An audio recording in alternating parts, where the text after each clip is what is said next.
Well, ladies and gentlemen, and what other creatures might be watching and listening, I think I'm starting a minute after 12. Apologize for that. This is Dr. Jonathan Ellerby and my first 12 minutes at 12 o'clock, which I'm going to attempt to do absolutely every day. So, a lot of you know me as someone whose work has focused on holistic wellness for the last 25 years. I've got a few books, and most of them connect health ultimately to spirituality and worldview. The idea that what we experience in everyday life is absolutely shaped, filtered, and determined by what's going on in our inner world. So, in the indigenous traditions that talk about wellness, they phrase this around right relationship. They phrase this around putting our relationship with spirit first. In the Eastern world, particularly in Buddhist and early Hindu tradition, it's about recognizing that our ultimate source and substance is in fact ourselves as well. And for the Western tradition, even though the mainstream consciousness in Western tradition is about a more of a childlike relationship to God, where God is the Father, for example, or a divine being that you sort of report up to, embedded in Western traditions as well, from early Judaism to the Christian Desert Fathers and many, many facets of Islam, we also find this basic understanding that when you have a clear understanding of your life beyond this life, then it helps put the ordinary challenges and struggles of this world in perspective. So, regardless of your background or tradition, if you're attempting to awaken to or to integrate a worldview of oneness, I just realized I better start my clock here,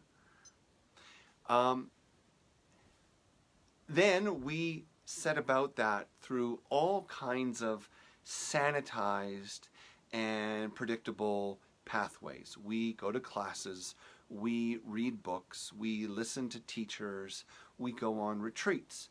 And yet ultimately all spiritual work, all spiritual groups and practice and philosophy and so on are really just rehearsals or microcosms of what we intend and hope to bring to everyday life. And not just when things are going well, but precisely when everything is falling apart. So there's a strange kind of cosmic parallel between what's going on in our world today with the coronavirus pandemic and the virtually worldwide request for people to simplify, slow down, and stay inside with as few people as possible, presumably the most important people, or some of the most important people. And there's a parallel between this sort of forced recommendation based on global conditions and what we have been told by saints and sages and great masters for thousands of years. It's hard to embrace this when you feel like the practice is being put upon you without your choice.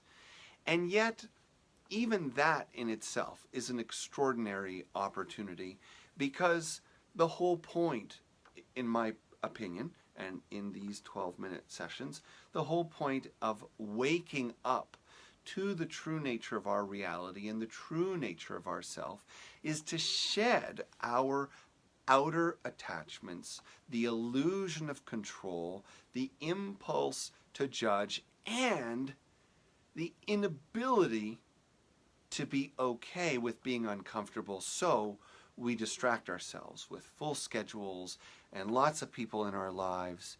And Someone's texting me to say that I'm not seeing all the comments, and no, I'm not seeing all the comments, but I'm going to keep going. I'm going to read the comments later. I'm going to take your feedback, and then we're going to do this again tomorrow. So I'm just going to keep going with my 12 minutes.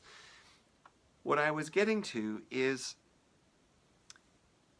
that for those people that are interested in this topic of spiritual maturity, waking up, spiritual enlightenment or spiritual awakening, what all of our traditions have said for so long is that we must practice stripping away all the things that distract us, all the things that comfort us unnecessarily, all the things that perpetuate the illusion of control, so that we can move into a simpler condition with extreme amounts of solitude and silence, specifically so that we can cultivate the ability to listen, to be more and more aware of energy, and to recognize that the universe itself, now depending on your language, your culture, that might be God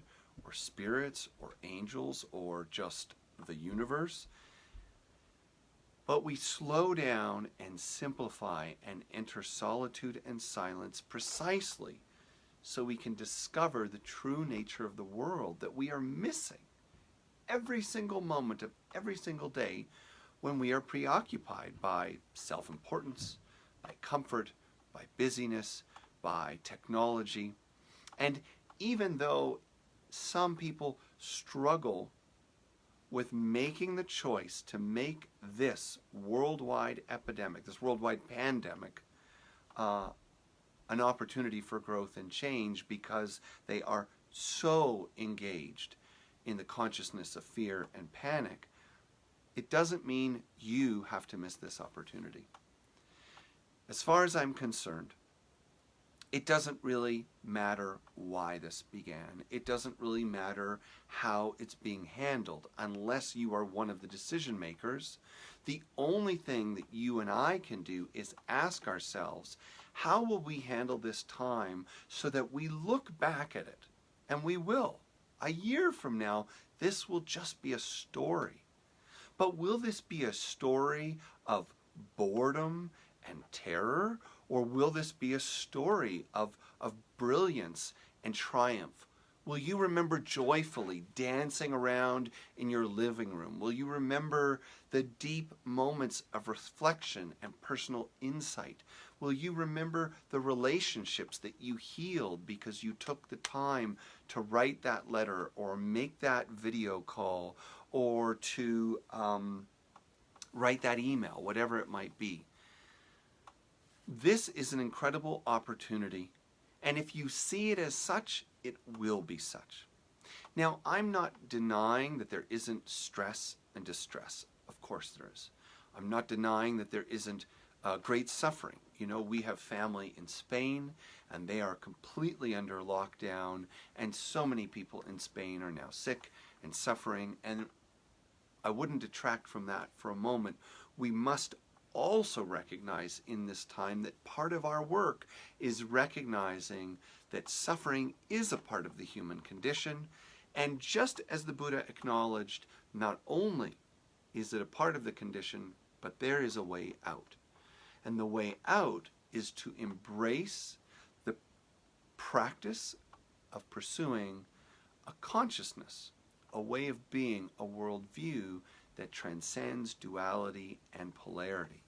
And that's very much what we are presented with today. I can say it 100 different ways, and I probably will say it 100 different ways over the days and maybe weeks, but ultimately it comes down to the same thing, which is that you have the opportunity to become very intentional about what you focus on. And if you are one of those people that has so much time on your hands, then thank God, thank life that you can begin to cultivate a deeper, fuller relationship with yourself and with the spirit of all things. Because in the emptiest room, In the emptiest spaces of time, we have the greatest opportunities to discover that which a busy life, a busy mind, and a busy home is constantly hiding from us. The reality that life speaks, earth speaks, spirits speak, God speaks. The whole universe is vibrant and alive, implicitly imbued with wisdom and love, and it's available to you. And in this moment, when you're having so many things pulled away, like certainty and comfort and personal community, in person, you have ripe conditions. Even the stress ripens your condition for putting your relationship to spirit first. Even if you've always said that, but you've never really embraced it, tell yourself, until this is over, until I can go out and live a normal life, I will practice every day exploring what it means to be spirit-centered, to cultivate a relationship with spirit first, and then all the expressions of spirit second. In that way, in that single focus, you will discover extraordinary things in the days ahead. But amazingly and ironically, the very tools you need to wake up to that infinite freedom and resilience in yourself are the very conditions that are being pressed upon you. Give up the illusion of control. Recognize the ever-present, delicate balance of interconnection. Cherish life. Simplify. Slow down. Practice listening generously, spaciously. And when you get bored, that's when the work gets deeper. Listen more. Listen further. And finally, ask yourself, what does it mean to live this day from my heart? Because that will be your gateway to a spirit-centered life. And when you have a spirit-centered life, it changes everything. It changes the rules. It changes the landscape. It changes how you think of who you are. And it fills you with the affirmation that nothing can be taken away from you that you are not. And if this sounds like too much to grasp, too much to embrace, then consider two things. And we're at the end of our 12 minutes. The first, it is absolutely normal that if you have dramatic experiences of stress or trauma in your life history, there is no question that this moment and so much of what's in the media and social media may trigger survival instincts, survival feelings, fight, flight, freeze. But you can observe that. You can feel your way through that. Give yourself permission to feel fear and sadness. But don't make decisions from that place. Don't judge your life or the world from that place. The emotions that arise are there to be felt and released. The emotions that arise are there to connect you, not only to the wholeness of your life, but to the wholeness of this planet. Your fear, your stress, your worry connects you with people all over this planet. People who have sick family members, people who have financial collapse, people who are living in war-torn countries, people who are living threatened because of their gender or their race. Remember that your sorrow and your suffering first needs to be felt fully by you so you can embrace the wholeness of who you are, and second, must not be judged, for it connects you to the heart of the world.